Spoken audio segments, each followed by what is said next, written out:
faut, c'est ce qu'il faut. L'agriculteur de demain sans glyphosate, c'est ce qu'il faut.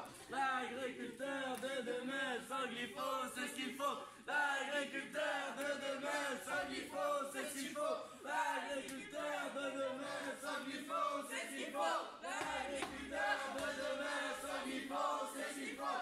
L'agriculteur de demain sans glyphosate, c'est ce qu'il faut. L'agriculteur de demain sans glyphosate, c'est ce qu'il faut. L'agriculteur de demain sans glyphosate, c'est ce qu'il faut. L'agriculteur de demain sans glyphosate, c'est ce qu'il faut. Nous nous sommes rendus au lycée de la Vinadi, dans la commune de Figeac, située dans le département du Lot. Nous nous sommes plus particulièrement intéressés à l'exploitation de l'EPL, qui s'engage à arrêter l'utilisation du glyphosate. Nous sommes donc allés à la rencontre des chefs d'exploitation, Chloé et Luca, qui ambitionnent de réaliser un couvert végétal, solution alternative naturelle à l'arrêt de l'herbicide.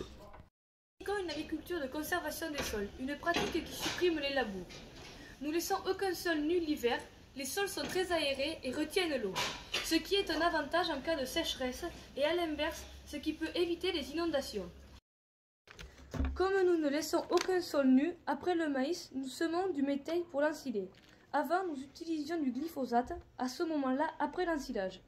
Maintenant que nous sommes engagés dans une démarche zéro glypho, nous avons par exemple sur le maïs mis en place une nouvelle méthode, qui nous prend plus de temps. Nous devons tout d'abord reconnaître la plante à désherber avant de choisir le bon produit à utiliser. L'arrêt du glyphosate nous oblige à trouver des solutions alternatives pour détruire les mauvaises herbes. L'objectif d'exploitation pour cette année 2021 est de réaliser un semis direct sur le maïs terrain plat et en même temps un semis de trèfle qui étouffera les mauvaises herbes.